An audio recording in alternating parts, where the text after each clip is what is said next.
Good morning, everyone. I hope everyone had a wonderful weekend. Thank you for joining me on another Monday with the PJ&C Monday kickoff for our week.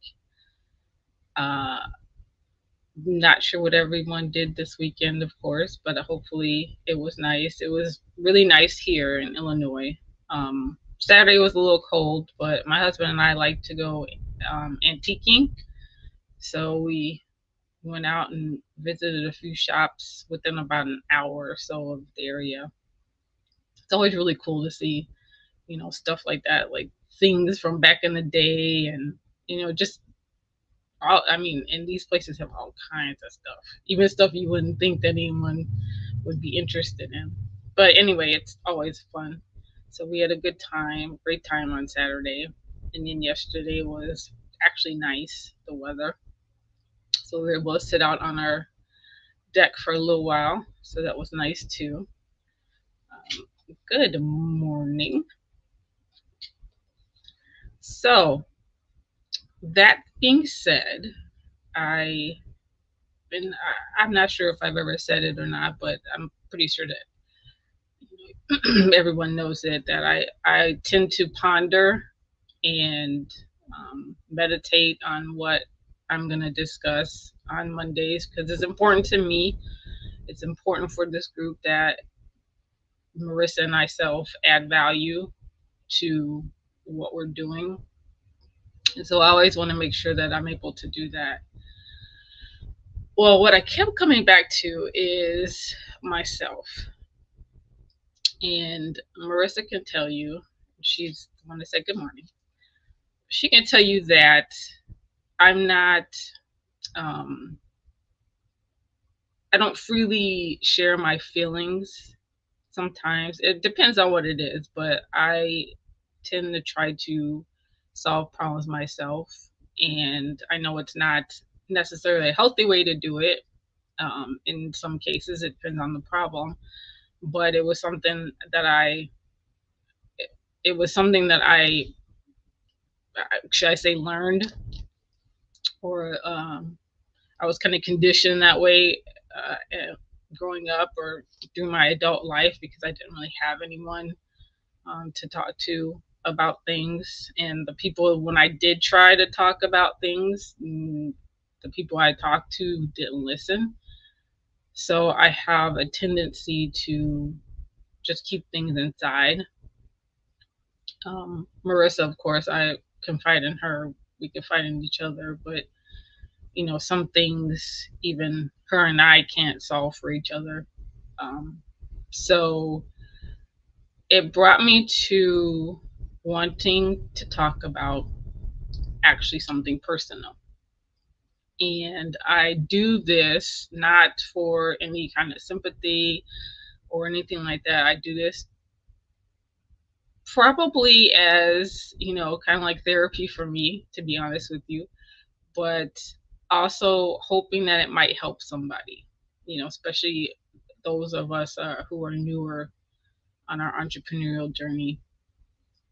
But as you all know, there was a time when we first started PJ&C. I was working full time, and in the middle of January, um, I lost my job, and I was going to quit eventually, but it kind of happened sooner, and I didn't quit, but there was just some things that led up to me leaving, and it felt good, kind of. I was kind of like worried already, not knowing when I was actually going to, put in my notice, but I was already worrying about, you know, the feelings that I was going to have by putting my notice in because I loved everyone that I worked with. I loved the company. So it was going to be difficult for me. So what happened in January kind of made it a little bit easier. And so I thought maybe it was, kind of like a blessing in disguise. The saying, one door closes, another one opens. And in this case, that was the fact because stopped. We're having to work a full time 9 to 5 corporate job and was able to throw myself full time into Grit and King, into our mentorship to partnership program, and just being an entrepreneur, period. But there might be some of us here in this group who are either in the start of that decision to become an entrepreneur, or might be in the beginning stages of that. Me, myself, this is going to be my second year, and it's exciting, and I love it. I've always wanted to work for myself. And finally, with Marissa and Grit and King, I was handed that opportunity. One thing I'm super appreciative to her for. Um, she has no idea, and I can't even really put it in words how much I appreciate it and how much I love this and being able to be on this journey with her. But that aside, it has been difficult. I have worked full time, or I've worked in corporate America my entire adult life. Like, out of college, I was working. So not having a job, like a job where I have a consistent hourly work week, I have a consistent paycheck, has always been something, well, I don't think I could ever not have anything like that. So here I am in that situation. And it has been difficult the last, couple weeks, I think. Um, it's really hit me hard, and it's kind of, it's caused my mind to not be focused. And I've, made some mistakes over the last couple weeks that I feel really bad about. And I mean, it's not like there weren't serious mistakes, but there were mistakes that shouldn't have been made and that I would not have ordinarily made. And someone had told me, because I was talking to them, they were like, don't beat yourself up about it. You realized what happened, and you correct it and you move forward. Something that we've talked about before in this group is picking yourself up, dusting yourself off, and just making it better. Don't make the same mistakes, and find out the solution or the reason that you made the mistake in the first place and correct that.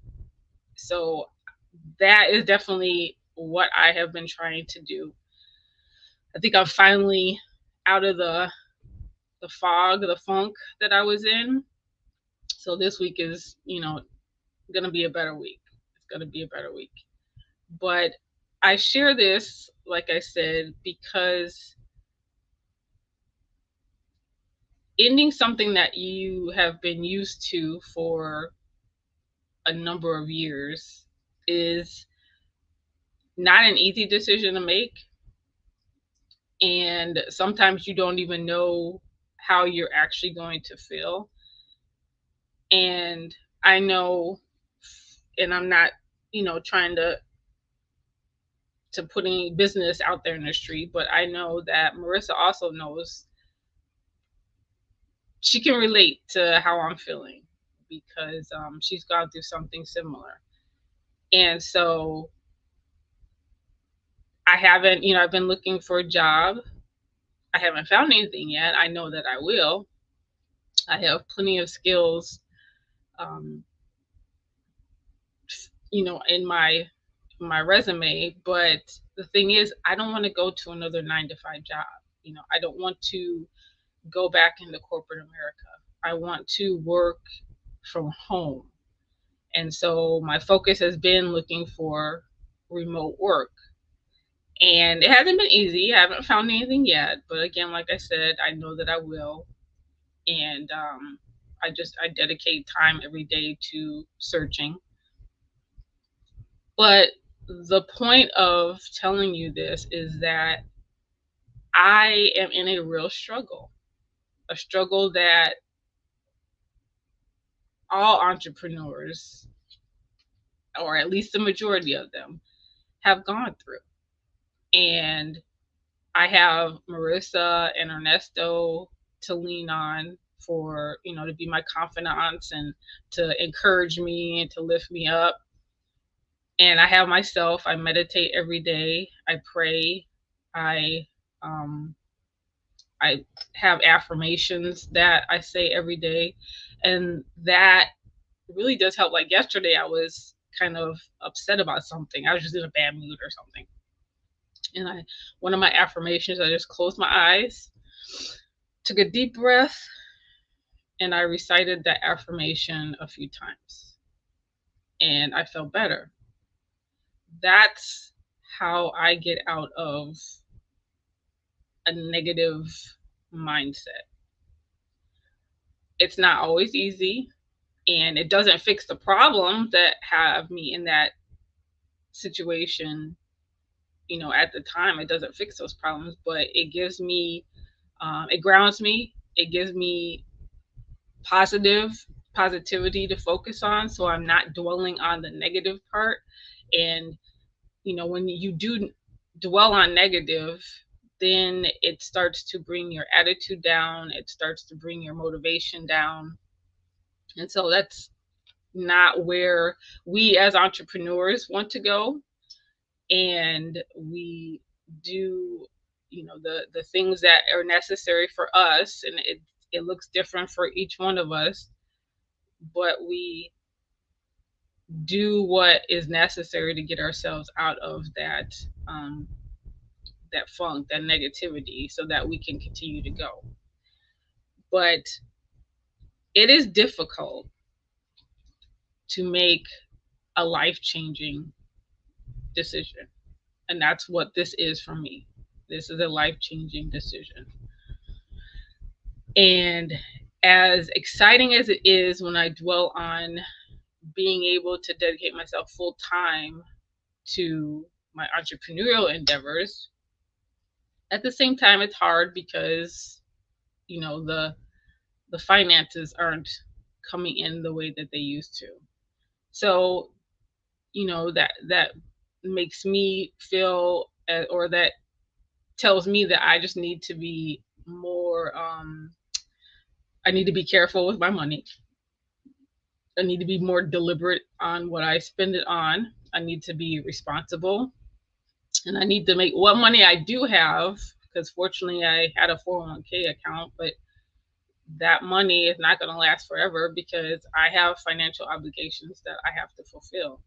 And my husband, he works, and he has his own financial obligations, but he also takes care of some of the obligations here at the home, but there are some that are my responsibility. So I also kind of feel, I don't feel bad per se, but I kind of feel like that pressure is put on him to now step up a little bit more. And I know he doesn't mind, and has been very supportive since I've lost my job. But he, I don't want him to feel like it's all on his shoulders. So it's my job to stay focused, to stay clear, and to search for a job. And I ask for prayers that I find something that I can do from home. If not, then I will have to go back into corporate America for a little bit. But at least I know at this time that it's not going to be permanent. It's just a means to an end. But again, my point to sharing this is that as entrepreneurs, especially those of us who are beginning out or are beginning, and those of us who may still be working a full-time job and doing, our entrepreneurial thing on the side, there will be a day where you have to make a decision. And it won't be an easy one. And it's a little scary. But I'm here to tell you that as scary as it is, if you have that support system in place, and if all of us have developed skills as we've worked. So we all have skills. So you can use that, what you've learned, your experience, and you can find a job.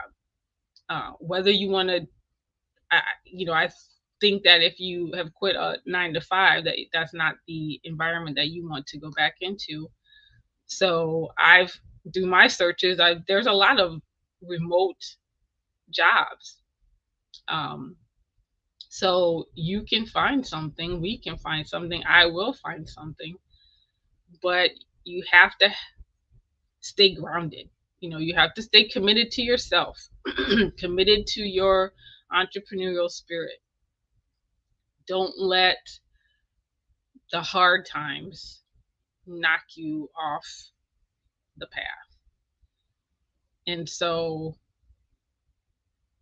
I hope that this has helped somebody, even just one person, to know that difficulties will arise, but you can overcome them. Just lean on that support system that you have and lean on your own strength, because we're all stronger than we think. And it sometimes takes certain situations for us to realize that, for us to understand that we really are stronger than we think. But you all can do it.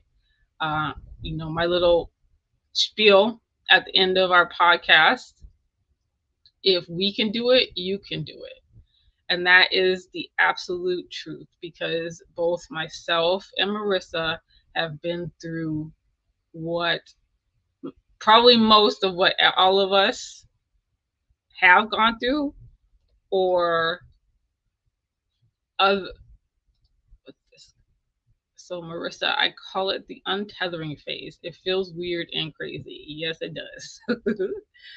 And you have to not let it get to you.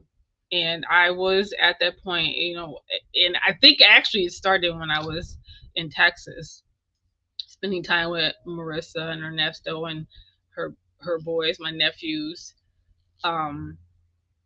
We were getting a lot done, for the business, but it seemed like that second week something really hit me, and I really couldn't pinpoint it, but it hit me. And Marissa and I sat down, had a little heart to heart, and it made me feel better. And yes, it is. It's just a phase. And with all phases, you get past it. And it's the past and you move on. So that phase that I have went through for the last couple of weeks, I feel much better this week.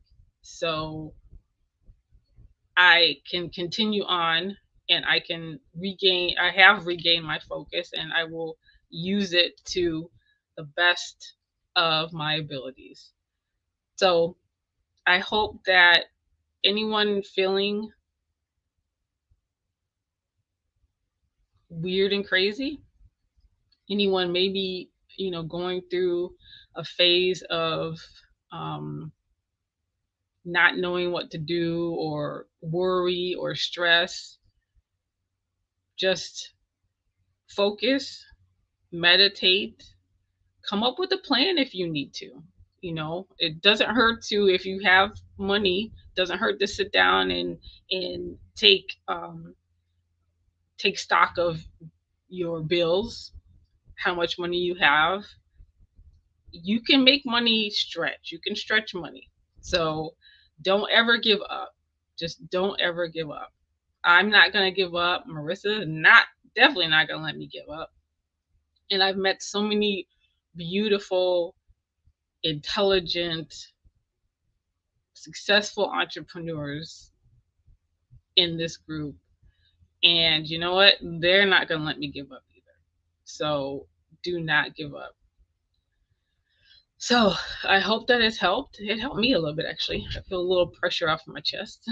So thank you for listening. I appreciate that. But again, just keep on keeping on. We can do it. We are here for you, Marissa and myself. Please reach out to us if you need to. Think of us as friends. We're not strangers. So please think of us as friends. We are do not judge. So this is a safe zone. Literally, it's a safe zone, not just in this group, like in front of camera, but in off of camera too. You can reach out to us. So I hope that this has helped. And thank you, Marissa. I appreciate that. You're very welcome. I just hope that it helps at least one person. So everyone have a wonderful week. Tomorrow we released our podcast, and it will actually be an interview with our lovely Marissa. She interviewed me a few weeks ago, so now it's my turn. And then she'll be back on Wednesday with Mastering the Middle, and then we will see you again on Friday. So everyone have a wonderful week. Again, thank you for listening. And again, remember, if we can do it, you can do it. Thank you. Bye-bye.